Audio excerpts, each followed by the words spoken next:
Well, welcome to the Striving for Eternity Academy's School of Systematic Theology. We're glad that you're with us.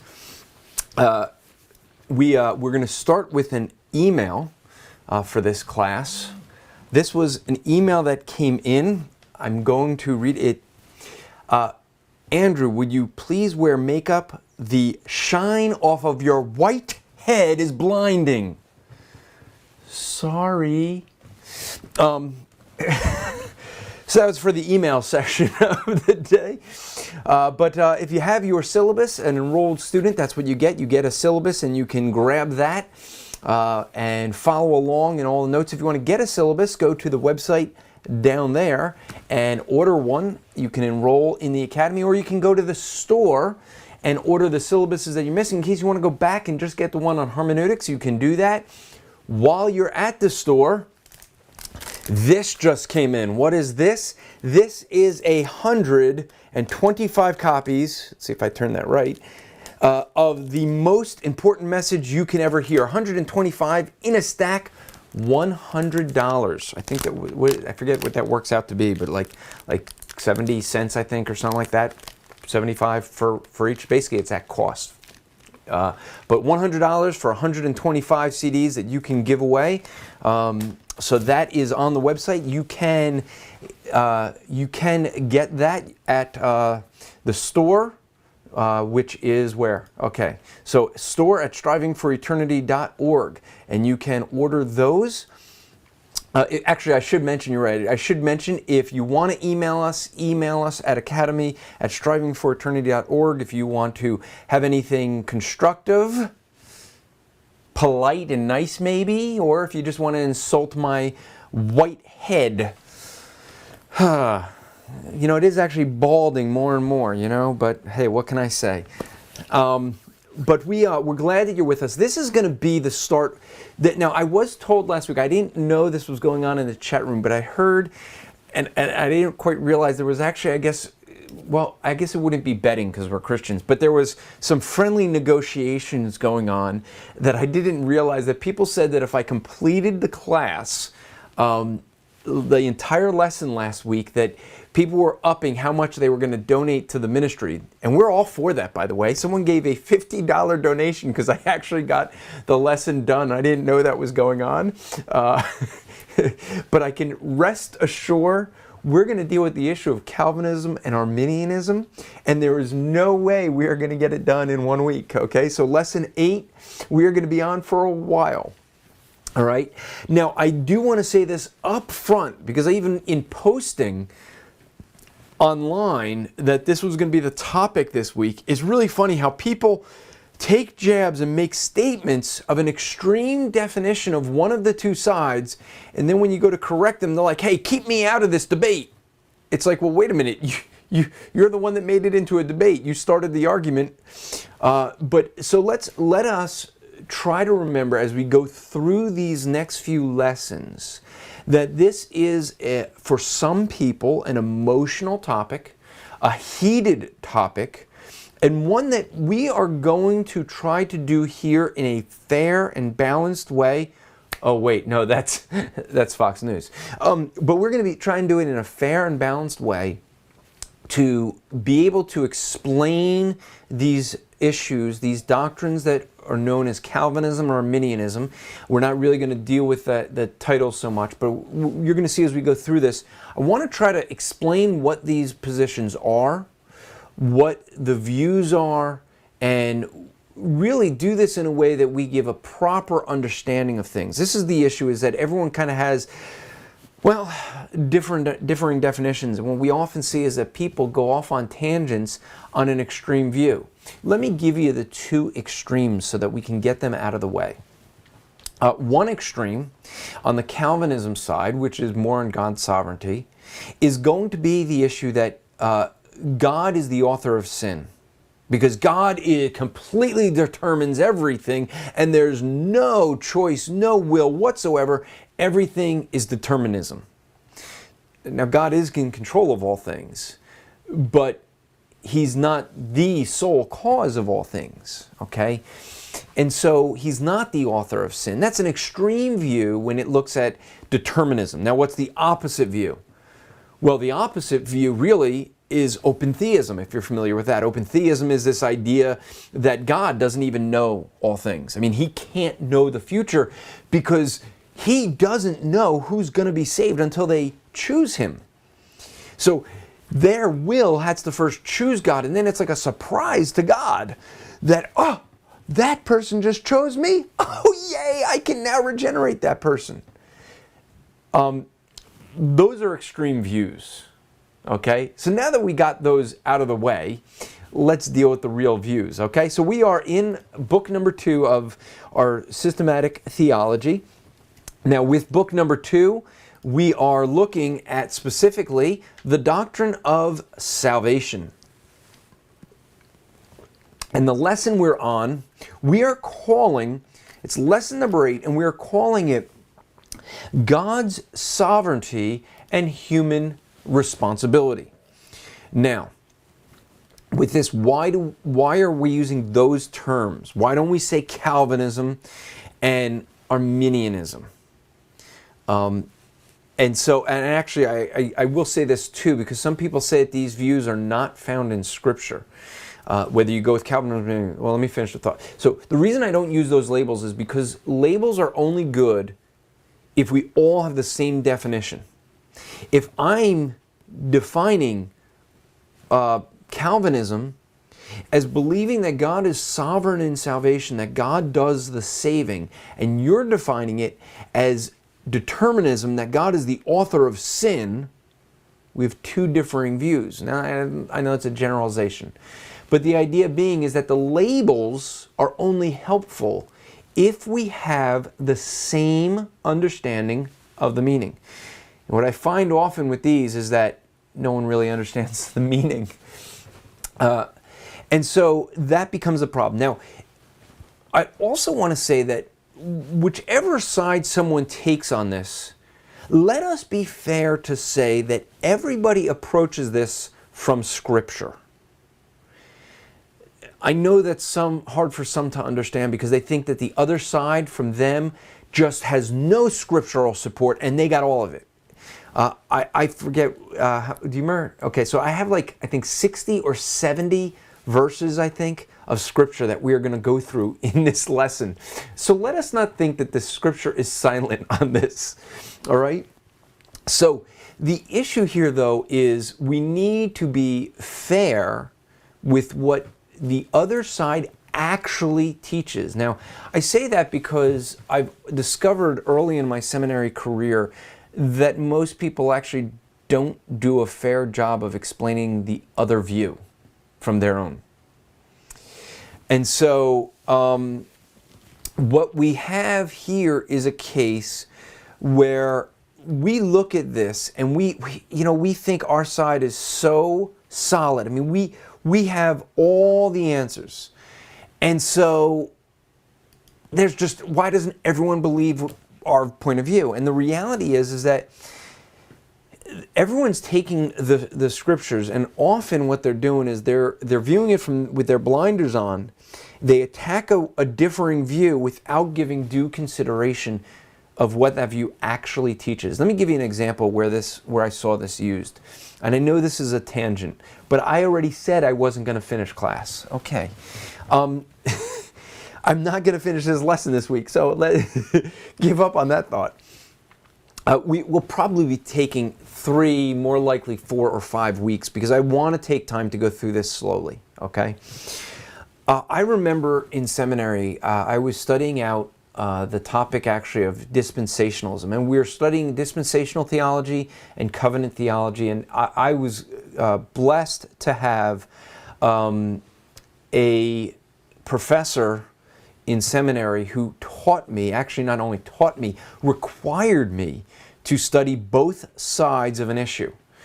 So I didn't read, just, Martin Luther's Bondage of the Will, but I read Erasmus's Freedom of the Will first, which most people haven't read Erasmus. And when they read that book, they realize, they think Luther really nailed the guy. actually read Erasmus. The guy spent 75 pages destroying his own argument, going, gee, I don't know what the big deal is with this argument. So Erasmus kind of served it up for Luther. But what ends up happening is I ended up reading from a dispensational book about the covenants.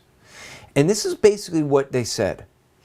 They said that dispensationalists teach that there's one way of salvation, and I'm kind of summarizing, that dispensational teaches one view of salvation, salvation by grace, but that covenant theology had a covenant of works and a covenant of grace, so they taught two ways of salvation, by works in the Old Testament and grace in the New. And dispensationalists have always believed since the fall of Adam that's grace. And I was like, well, yeah, I believe that ever since the fall of Adam it's been by grace. So yeah, that's right. Then I read some covenant theologians explaining dispensationalism. And they basically said, you know, dispensationalists have two ways of salvation, works in the Old and grace in the New. And I went, what? And they said, yeah, look at Schofield. And in the Schofield Reference Bible, the first edition, it talked about works, being saved by works. And therefore, all dispensationalists must believe that. And therefore, dispensationalists believed in two ways of salvation, works in the Old, grace in the New. But we covenant theologians have always, from the fall of Adam, believed in grace. And I went, wait a minute. I went on the shelf, grabbed that other book, looked at them both. These guys are not listening to one another. They're not talking and dialoguing with one another. They're attacking one another, and I realized they're doing it unfairly. And we didn't want to be guilty of that here. So we're kind of asking that we put the labels aside, give what you think are your definitions for things, put that aside, and let's look at what the Scripture actually says about some of these topics. Okay? That's a kind of a longer introduction than we're used to, but I think this topic is one that needs it. This is an area where most people jump in on their theology here. I think as we go through this, if you have started with lesson 1 of our systematic theology, and we're on like I think 39 now, so if you started 39 lessons ago, then by now I think the things we're going to teach you, you're going to go, well, duh, because you're going to see that it started in understanding the character and nature of God, working through the character and nature of God to seeing the works that God did, the ministry that the individual people in the Trinity have, to looking at man and his condition and sin, and then looking at the definition of salvation. And as we get to these lessons, I hope by the time we're done looking at God's sovereignty and human responsibility, that you're going to say, yeah, that one's clear. Now, one of the things that I realized up front, I preached at a conference this topic, not this message, but basically this topic. The irony is when I got done preaching, I stepped down from the podium and I had two individuals who I knew personally that came up to me. The first one came up to me and he was a hardened Calvinist. And he said, Andrew, I gotta thank you. You preached the view of the Bible that was so accurate to the Scripture. And then I had another friend of mine who came up. He wouldn't be a Calvinist. Actually, he hates the term Calvinist. And he came up to me and he goes, hey, Andrew, I just want to thank you for that message. It was so refreshing to hear someone preach, my view of, the proper view of salvation from the Scriptures. And I just looked at these two and went, do you guys know each other? And they're like, no. Did you guys hear what each other said? They were like, yeah. So do you realize you're a Calvinist and you hate Calvinists? And they just looked at each other and it was like, and you both think I preached your side of the argument. What does that say? Right? When I removed all the labels, they actually thought that I preached their side. I actually did this with a guy who, kind of a well-known individual who in the recent years has turned a hatred toward Calvinism, actually to the point where he told me that Calvinists are heretics. It's a false gospel. And someone who I was friends with, and he no longer talks to me because I actually had a Calvinist at a conference with me. I've also had that individual with me at a conference. Does that make me whatever he is, which let me get to that point in a moment too. But the reality is that we see some people that will do that. They'll cut people off on that. What I did with this one brother that was on one of the phone calls is I didn't use any of the labels, but I gave all the definitions for, you know, the Calvinistic position. And this guy agreed with every point of Calvinism. It was really funny. I said, do you realize you just agreed with all 5 points of Calvinism? I did not. I don't believe in this and this and this. The irony is he was attacking a false definition that he had, and he wasn't willing to correct it. So we want to be careful not to do that, okay? So, I realize that I'm giving a big warning, and I'm probably going to have to do it each week because this really is a topic that I do know that I have to be careful with, because so many people jump off the rails, go ape, shall we say, jump off the rails because of the fact that they hear something and they think they know what it means. So what I'm asking is for you to be a little bit tolerant. I know that's hard supposedly for Christians, right? That's what the world tells us. We're not tolerant from an intolerant world that hates Christians. But let's be tolerant here. Let's try to understand how I'm using these terminologies. Let's take a look at what the scriptures actually say and deal with that. Is that fair, I hope? If not, too bad. You're just going to tune me out, but you probably already did that. So, one thing that I can guarantee is we won't have to worry about everyone hating one another in the chat room, because you're all just going to hate me. I've been told that I am a heretic because I am a Calvinist. I've also been told that I am a heretic because I am an Arminian. One thing everyone agrees, I'm a heretic. Oh well. So, I guess that's one thing that everyone can agree on. I can bring people together in hating me. But we do want to be careful not to let the heated rhetoric happen. So, let us look in our syllabus for those who are still tuned in, who haven't left because I mentioned that nasty C word, yeah. And I'll say this, by the way, too. Do you realize there's really one position? I've come to this conclusion. There really isn't anyone that admits to being an Arminian. I've never known, except for the open theists. They really do say that they're Arminian, and they're being consistent about it too. But the reality is people either are Calvinists or not Calvinists. It's not that they're Calvinists or Arminians. You know, there's people who don't like the Calvinist label, like myself, not because I may not agree with what it teaches, but because I don't like the label and how so many people misunderstand it. Okay, I remember being in a church that was a Reformed church, and basically what would a dispensationalist be doing in that church? Well, there weren't any good churches. But the reality is that when I was in that church, I remember going to a conference at 10th Presbyterian Church, and they had a workshop on Calvinism versus Arminianism. And one of the deacons from the church said, Andrew, you really need to go sit in on that workshop. And I said, why? He goes, because you're an Arminian. And I went, really? What in my theology is Arminian? And he just sat there and stared at me. And I was like, well, can't you tell me what in my theology is Arminian? And he just stared at me. He says, well, you're not a Calvinist. I said, that's right. I don't use the Calvinist label, but what in my theology is Arminian? And he said, well, if you're not a Calvinist, you must be an Arminian. And it dawned on me that day that there's some who view that there's only one, you're either Calvinists or Arminian. And there's actually a kind of a wider range. So let us start with this. Where did these labels come from? This may shock some people, but what happened is that Calvin he wrote a lot. Was a very good exegete of Scripture and dealt with a lot.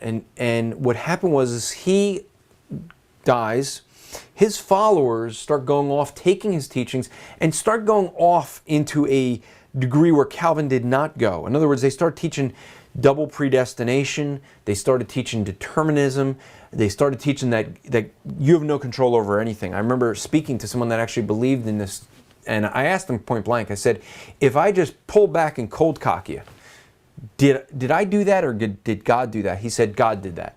I said, so I have no responsibility whatsoever for hitting you. He said, that's right. It's like, wow. Well, that's where some of the followers went. In comes Jacob Arminius, who actually, believe it or not, he was a Calvinist. Oh, you don't want to take my word for it? Even R.C. Sproul says that in what's his book? Willing to Believe, I think it is. But he even points out, Jacob Arminius actually was trying to pull back the followers of Calvin from determinism, from these extreme views of hyper-Calvinism, to come back. But you know what happened? James Arminius, he didn't agree with everything with Calvin, we know that, but he was closer to Calvin than some of the guys that said they were Calvinists, right?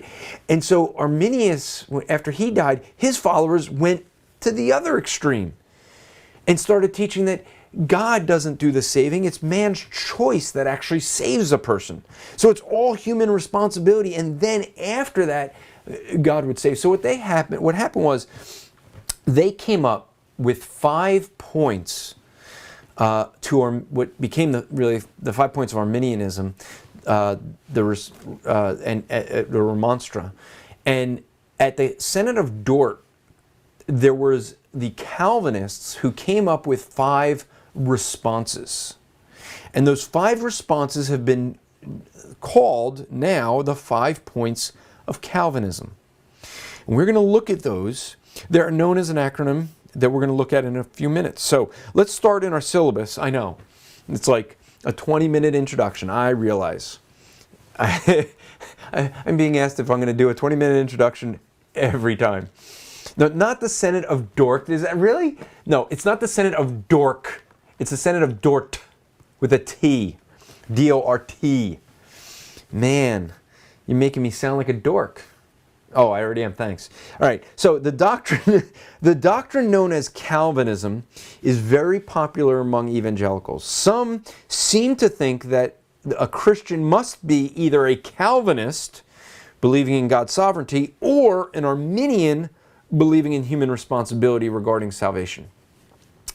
This study is designed to examine these two positions from a biblical perspective. Okay?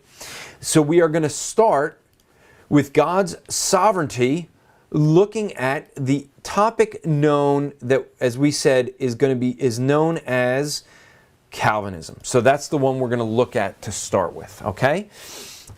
Now, Calvinism, and you know, I know that there's some who argue on the streets that if you are a Calvinist, you are not into evangelism. They believe that God's sovereign, and because He's so sovereign, He's going to save people apart from someone going out and sharing the gospel on the streets. Okay, most of the people I know that are out on the streets evangelizing actually are Calvinists. So I guess there goes that argument. But I like what R.C. Sproul actually said. He was in a class in seminary and someone said, why do we evangelize if we believe God's sovereign? And they went around the room and R.C. Sproul said, he just sat there and went, because God commanded it? That's right. That's the answer.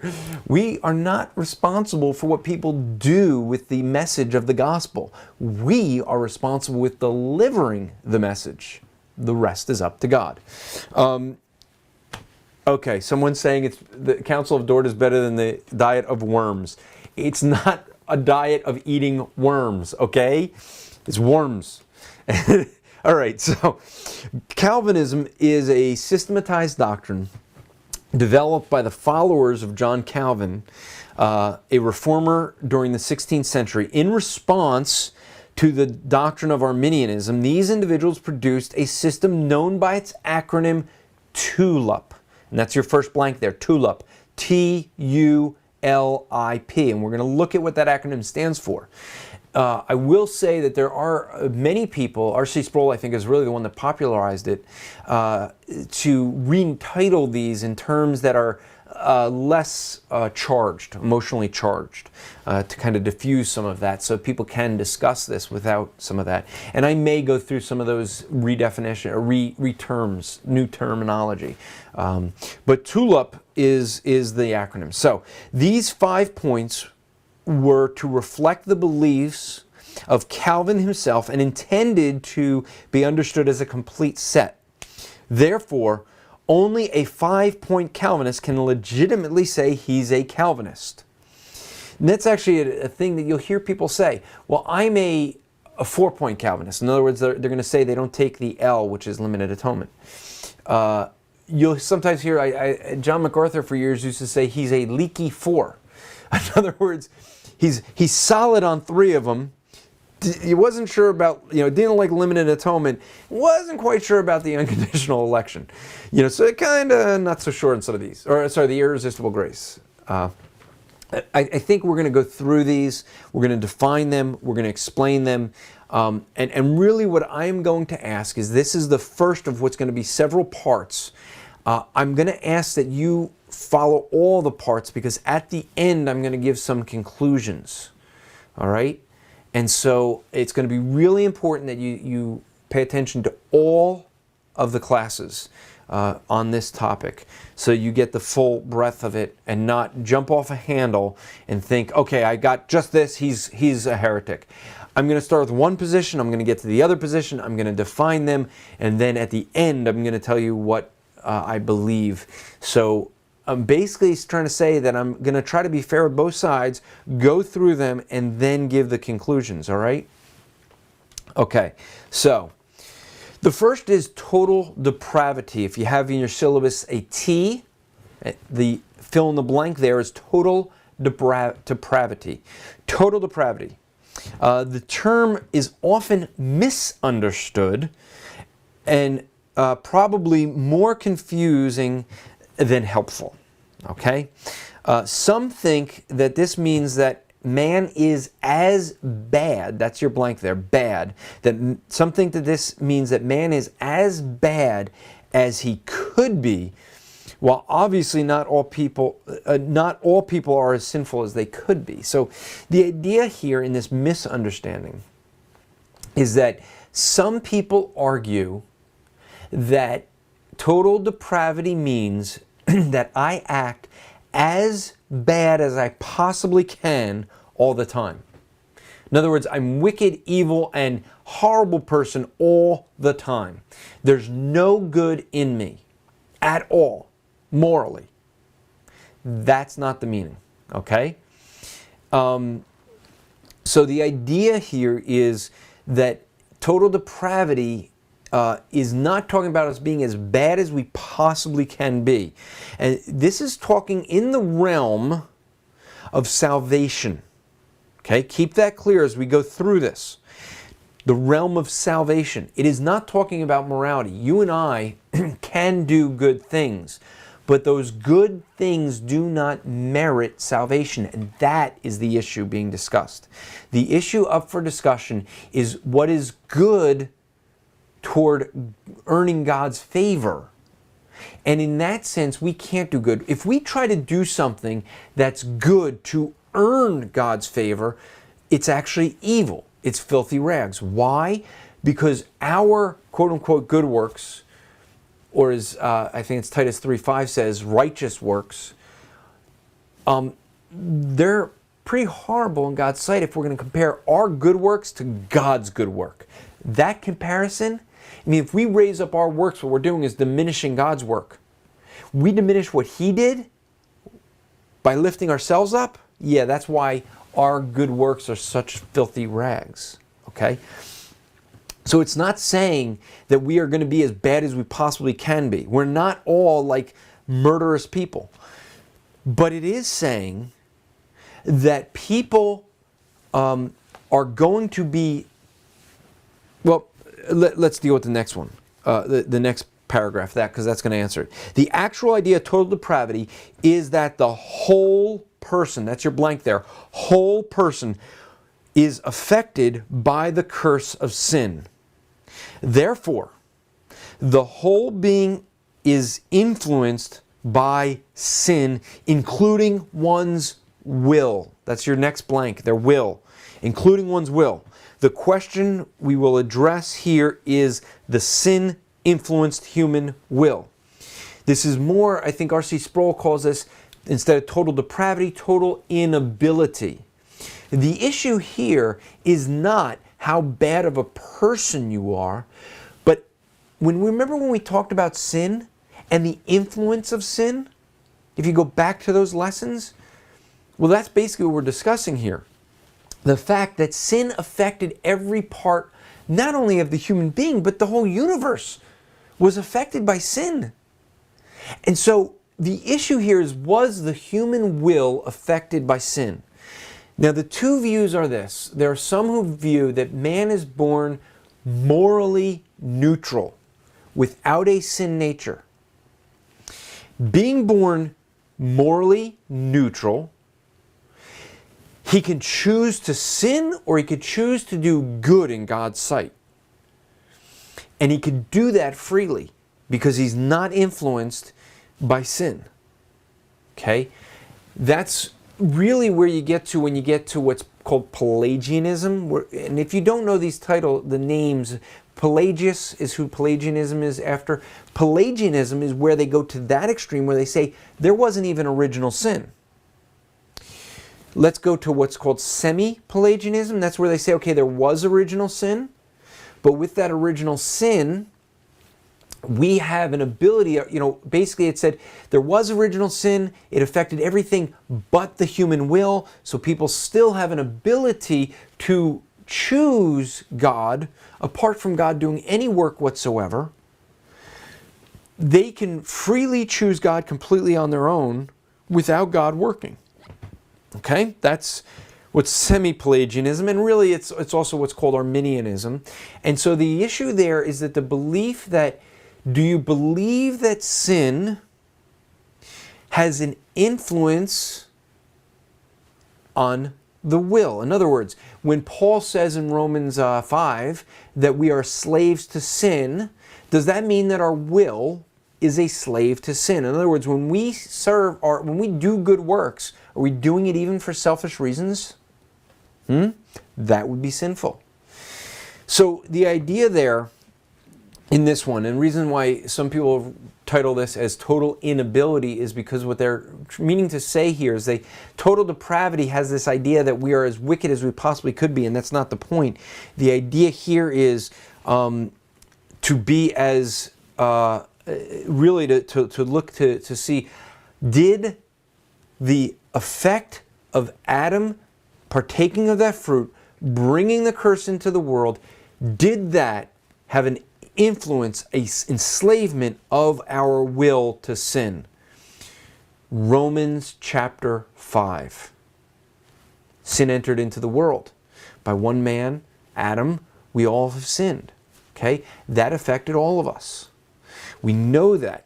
But did it affect your will? That's the question in this one of total depravity or total inability, whichever you choose.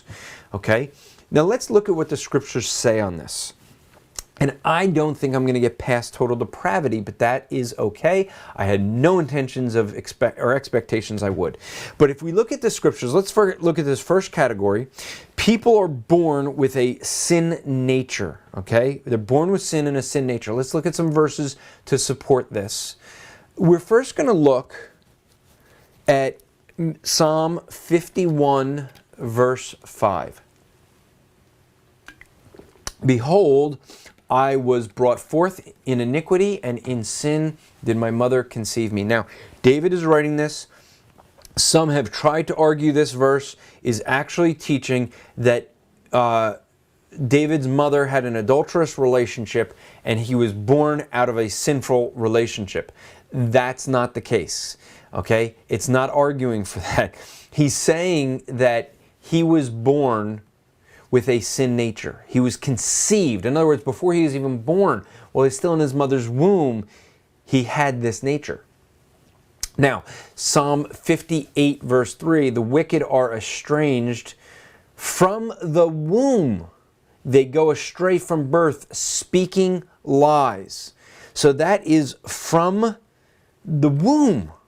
I mentioned, and this one's way too long to get into if I'm going to finish on time, but we should. This is what I mentioned earlier, Romans 5, 12 to 19. Therefore, just as sin came into the world through one man, and death through sin, and so death spread to all men because all sinned. For sin indeed was in the world before the law was given, but sin is not counted where there is no law, yet death reigned from Adam to Moses, even though those who were sinning was not like the transgression of Adam, who was a type of the one who is to come.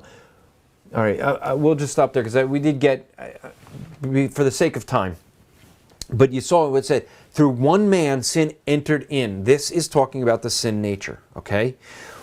We are born with sin. That's point number one. All right, I hope we can all agree with that. We're also born spiritually dead, because this is an important aspect of this, because some will say that we are born neutral. Well, are we neutral or are we dead? Are we spiritually dead? Because if we're spiritually dead, we can't revive ourselves. Okay? So, if we are born with a sin nature, okay, in the womb, let's look if we're born spiritually dead. Ephesians 2, 1 through 3. And you were dead in trespasses and sins, in which you once walked, following the course of this world, following the prince and the power of the air, and the spirit that is now at work in the sons of disobedience, among whom we all live once in the passions of our flesh, carrying out the desires of the body and mind, and were by nature children of wrath like the rest of mankind. Let us also take a look at Colossians chapter 2 and verse 13. And you who were dead in your trespasses and uncircumcised of flesh, God made alive with him, having forgiven us all our trespasses. Okay? So what we see here is we're born from the womb, from conception, with a sin nature. Due to this, we are born spiritually dead. Okay? Now, two last points. The heart. In the Old Testament, the idea of the heart means the will. So the heart was cursed with sin. That's an important one to look at. So let's look at Jeremiah 17, remembering what the heart is. The heart, in other words, the idea of our will, so we can, in our day and age, we would say the will, our will, is deceitful above all things. The heart is our full being. It involved our will and our emotions. Okay? The heart is deceitfully wicked above all things and desperately sick. Who can understand it? Well, do we have something in the New Testament that talks about that? Well, we happen to have something. Look at this in Titus 1:15. To the pure, all things are pure, but to the defiled and unbelieving, nothing is pure. Both their minds and their consciences are defiled. So, what we have there is a case where we see that the heart, or will, was cursed by sin. Lastly, I want to say, I mentioned this already, is that people are slaves to sin. Let's look at some verses for that. John 8. John 8:34. Jesus answered them, "Truly, truly, I say to you, everyone who practices sin is a slave to sin." Romans 6, 16 to 20. Do you not know that if you present yourselves to anyone who is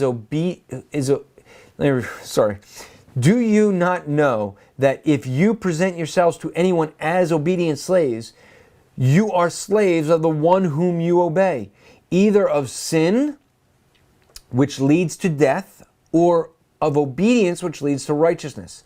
But thanks be to God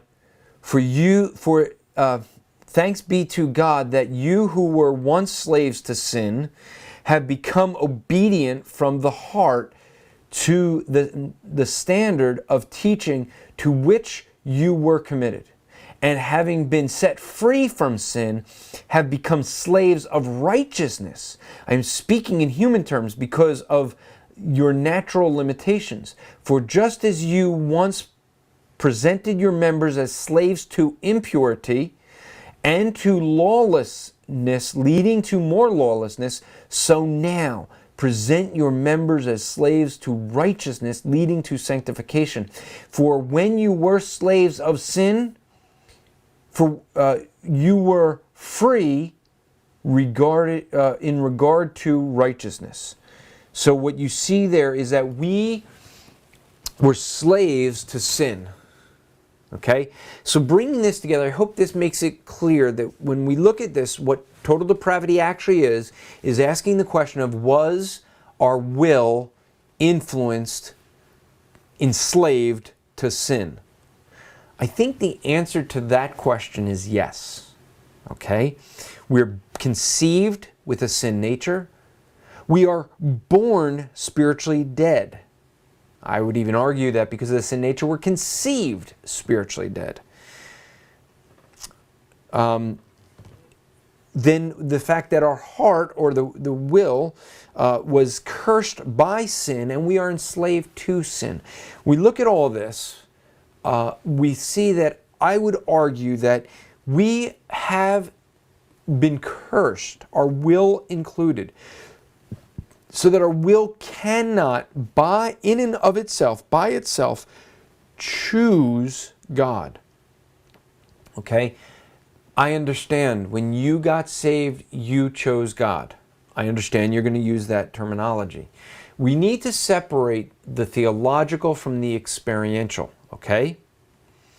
And if you can't wait till I get done with teaching all these lessons, go to the website down there, look up Romans 9 and 10. I have a message on that under the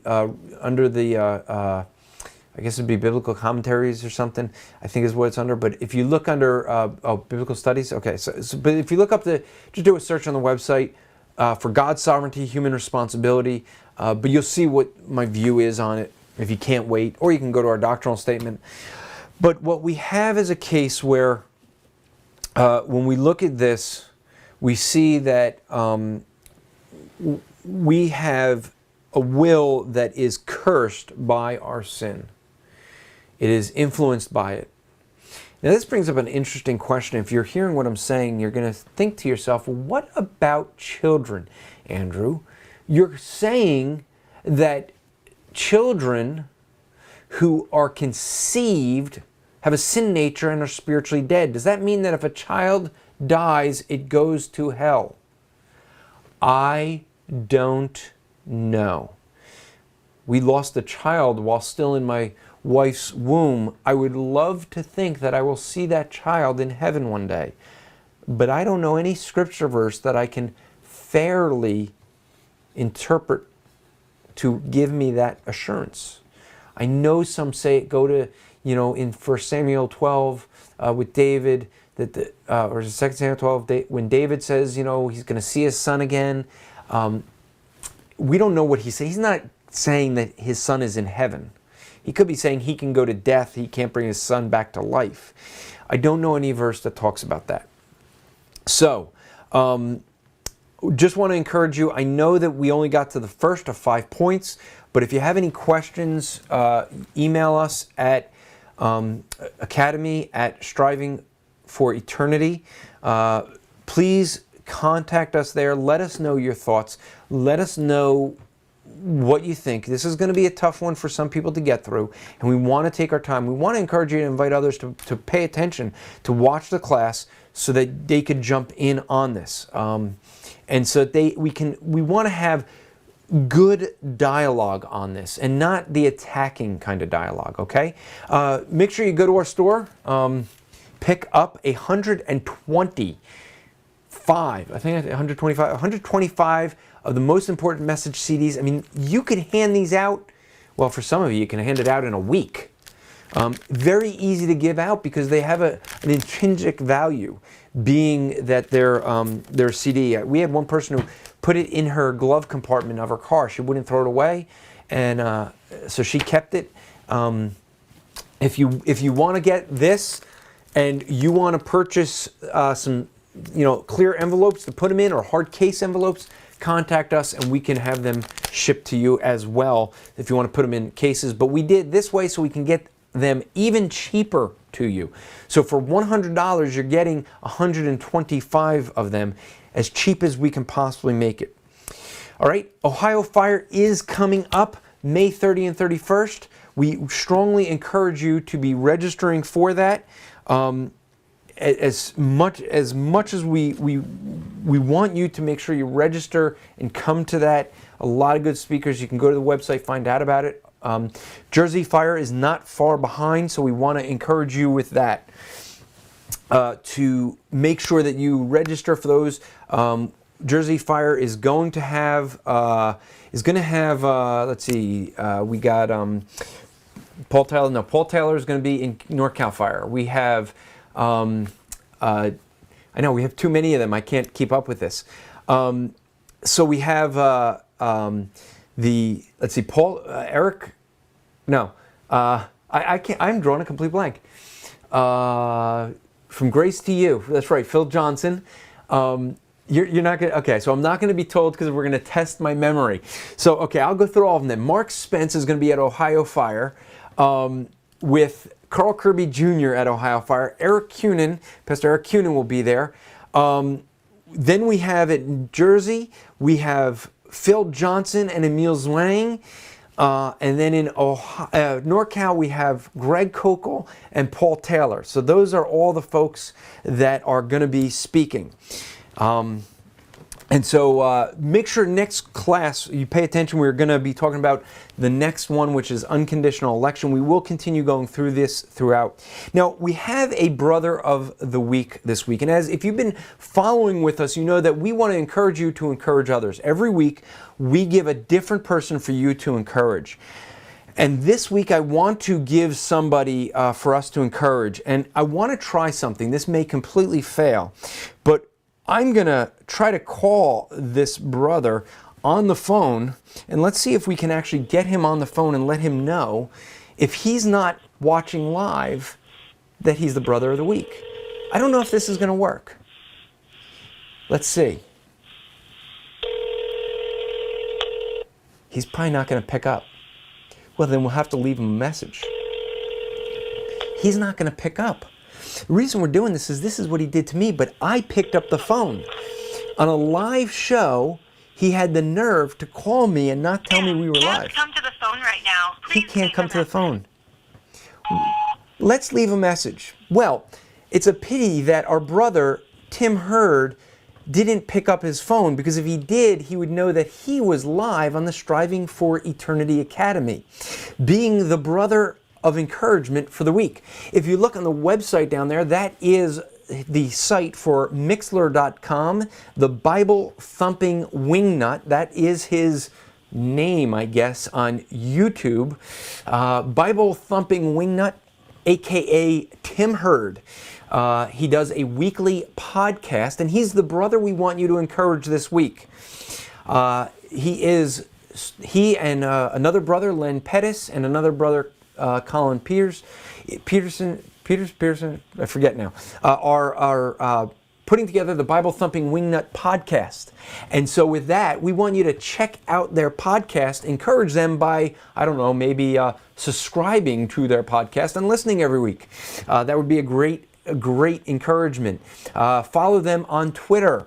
They're having some contests to see who can get the most followers on their tweets or retweets or things. But Tim is a great brother of the Lord. He's someone who loves to just try to get good dialogue, and that's what his show, the Bible Thumping Wingnut, is all about. Actually, what's happened is he tried to do a show to try to encourage brothers to get together and talk, and the atheists overran his YouTube channel, and now it's really a show that answers atheism, which is really fun. They do a lot of Google Hangouts. I've been invited on them. Really, really sweet brother. He will be at Ohio Fire, hopefully with Len Pettis, and we're hoping to do a Bible Thumping Wingnut podcast from the Ohio Fire, which is another reason you'll want to be there, so you could be in the audience for that. If we can do that, maybe we could drag them out to Jersey Fire to do the same thing there.